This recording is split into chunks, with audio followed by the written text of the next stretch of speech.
And we're back with some more Calgary Flames franchise mode, and in this one we have won the Stanley Cup.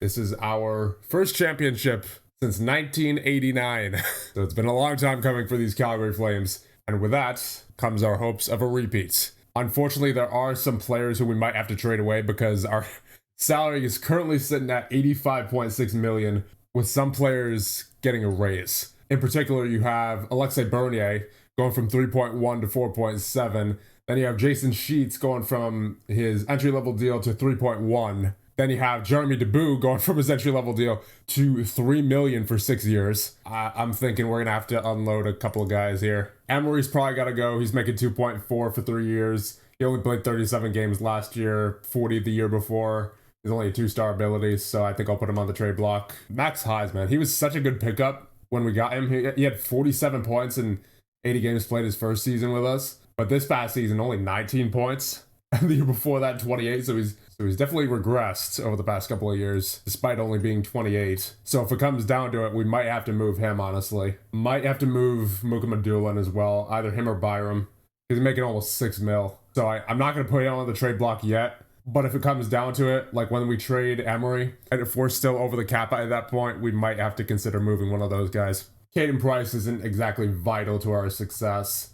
How much does he want? 2.3?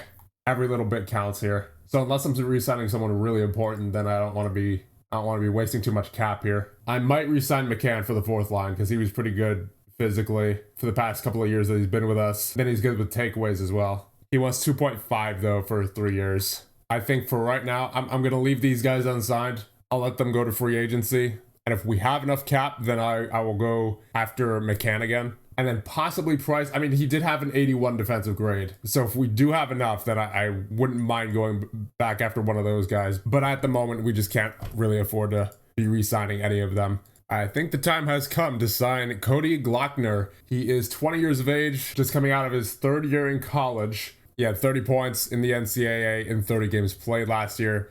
He's already a 2.5-star ability, 5-star potential. I think it is high time we got him on the roster. And now we have the NHL awards. For the Ted Lindsay, you have Oscar Isaacson of the Islanders. For the Art Ross and the Maurice Richard, you have Michael Genovese, our old friend from the NCAA.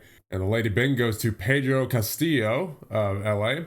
The Bill Masterton goes to Lucas Raymond. The Mark Messier Leadership Award goes to Matthew Tkachuk, and the Jennings Trophy goes to Per Johansson of New Jersey.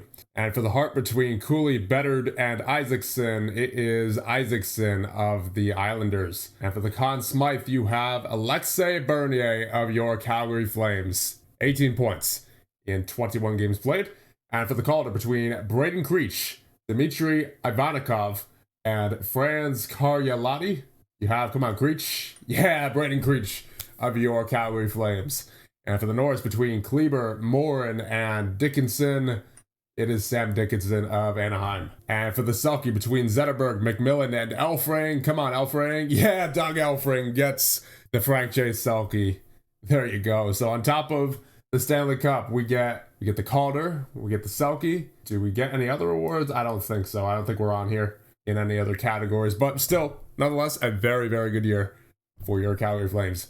For the Vezina between Krause, Brennan, and Moore is Jaden Krause of New York. And best GM, you have Riley, Hextall, and Cheveldayoff is Ron Hextall of Pittsburgh. And between Malhotra, Hargis, and McGill, I'm guessing it's Hargis. Oh no, really? Malhotra of the Winnipeg Jets. Usually it's whichever team has the best GM, usually also has the best coach, but not the case here. So Winnipeg gets the Jack Adams. And here is our season score. We reached the playoffs, had a winning season, had a winning percentage of .600 or better. We did not finish first or have manager of the year, but we reached the finals and won the championship, bringing our season score to 42.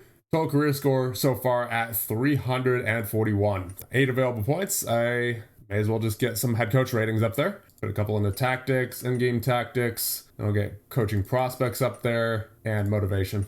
We have a trade proposal from Philly. Skylar Grieve in exchange for EJ Emery, who's on the trade block. I mean, Grieve has a 3.5-star potential. What's his contract looking like? Entry-level deal? He just played his first pro season with Lehigh Valley. 30 points in 67 games played as a forward. I'm tempted to take it just for the potential. And he's only 21, so he's still got time to grow. Yeah, I might take this. That's a pretty solid offer for EJ Emery, especially considering he's 28, a 2-star ability and 2-star potential. They must really want a depth defenseman because it's not like he's really doing much for us anyway. I mean, of course, he did help us win the Stanley Cup when it was all said and done, but we do need to move some cap here. So yeah, that's a pretty good deal. That is a pretty good deal. Honestly, that seems like a steal in my favor. So I'm accepting that offer all day. There you go. EJ Emery moved to the Philadelphia Flyers in exchange for Skylar Grieve. So welcome to the Calgary Flames, and hopefully he can pan out for us. Can't imagine he'll be starting in the NHL this year, but nonetheless, it is good to have another young forward on board. Unfortunately, though, our salary is now up to 88.9. Yeah, that's a problem. Although, I'm guessing that's because we have a roster of 32 right now. Obviously, that'll go down as we send players down to the AHL. Actually, you know what? Let me just get a read on this right now. Let me just see how much cap we're working with heading into free agency. I'm going to send everyone who wouldn't normally be on the NHL roster down. All right, we're at 23 right now. We're at 81.5. So we might just be under the cap. Of course, we do still have the contracts of Price, Tersigny, McCann, who are going to be off the team come July 1st, which is tomorrow. All right, so we are on July 1st. We currently have 20 players on the roster and a total team salary of $78.6 million. Let's take a look at what we need. We have goaltenders set. On defense, we have a 6, so could call up a depth defenseman. That's probably going to be Mooney, I would say. So we have our general roster filled out. I would like to get a physical 4th liner. We're probably going to need a 3rd string goaltender too. Yeah, we're going to need a 3rd string goaltender. I think for our 3rd stringer, I'm going to go with Evan Milet. 28 years of age, 2-star ability, decent ratings all around, which his mental ratings were a bit better. But in 29 games played for Washington last year, he had 15 wins and a .910 save percentage. So if I could get that out of a 3rd stringer when he's needed, then I will be satisfied. So let's give him an offer. All right, here's a good one. Carl Krulik. He is asking for 1.2 for 2 years. And he's got some pretty good defensive ratings on him. 14 checking, 17 hitting, 15 positioning, 16 stick checking, and defensive read. Decent mental ratings, decent physically. Offensively, we know he's not going to be anything special, but that's fine. As long as he fills his role as a 7th defenseman, I won't complain. So I will give him 1.3 for 2 years. Ooh, so we got a really physical 4th liner here in Tyler Chovetti. He's got 18 hitting, 14 checking, 14 positioning, 15 defensive read. Would like to see a better physical category, but if no one else, then he's definitely a good option because there's one season in the AHL, he had 234 hits. And if you're looking for physicality, I mean, that's certainly a good start. Yeah, Tyler Chovetti is looking like the option here. He was actually with the Calgary Wranglers as well. It looks like before we got here, because that was the 2028-29 season. And when did we get here again? I think we got here like the season after that, right? We got here, yeah, 2029-30. So Chovetti is really looking like the guy here, as long as he's not asking for too much. Yeah, he's the guy. 1.3 for 2 years. Now, hopefully we don't have to get rid of anybody here after these 3 signings. Then we're also signing Shulin from our prospect pool. But if there's no other trades that we want to make, which we just won the Stanley Cup, so I don't really want to make any trades here. I mean, you may as well just see if we can do it again, right? So I think we are done in free agency. And let's advance to the draft lottery. All right, we have the draft lottery. Let's see who wins it. 16, you have the Islanders. 15, Vegas. 14, Vancouver. 13, St. Louis. 12, Philly. 11, Arizona. 10, Colorado. 9, Seattle. 8, Dallas, so Toronto moves up. 7, you have Boston. 6, you have Columbus. 5, you have Montreal, so San Jose moves up. At 4, you have Ottawa. At 3, you have Buffalo, and at 1, you have the San Jose Sharks. All right, time for the draft. I do not believe we have a first-round pick this year. No, we do not, as we traded it in the San Jose trade for Nico Hischier a couple of years ago. Yeah, it was this one right here. But that pick is at 32, right? I mean, they got the first overall pick with their own pick. So it's not like we lost out on the first overall pick. That pick at 32 right there was ours. Are there really any players worth taking at 32? I mean, maybe a good depth player, but I can't see much else. And there are no trades that I want to make here, really. So I think we can just simulate through the first round. And for our first pick at 36, you have a couple of options here. You have Zamanov, you have Amirkanov.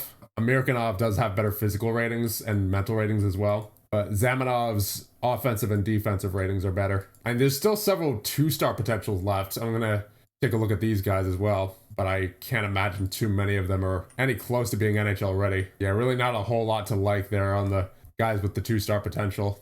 I'd rather take one of these two, honestly, or get the 1.5-star potential, because at least they might have a chance of pushing their potential up, you know? I think I'm going to take Amirkanov just because of the mental ratings and physical ratings already being where they are. I do like Zamenhof.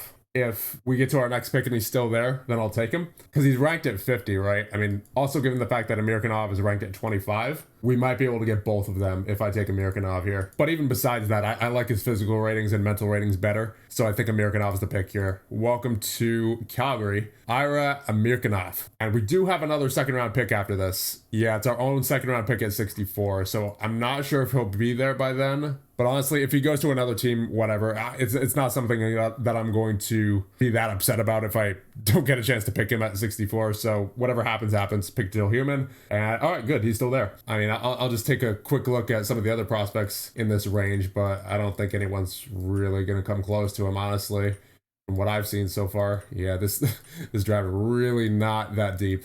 I haven't seen many players that have impressed me so far, besides those two that we were just looking at. Yeah, I'm going to take Zamenhof. Welcome to the Calgary Flames, Emil Zamenhof. At pick 85 now, there is one 2-star potential left in Tom Keller, the goaltender. I mean, we've seen 2-star goaltenders work out before. He's only 17 as well, so he's got some time to develop. Yeah, really not a whole lot impressing me here. This is going to be a pretty quick draft, I think. Yeah, I'm just going to take Keller just because of the potential. But after this, I think I'm done here. I mean, Jason Butler's kind of interesting, if only because, number one, he's got the 2-star consensus potential. And then he also has some pretty decent ratings for a 1-star ability. I'm thinking I'll take him. Yeah, Jason Butler looks like the guy here with pick 96, because I really have not seen anything better. So may as well.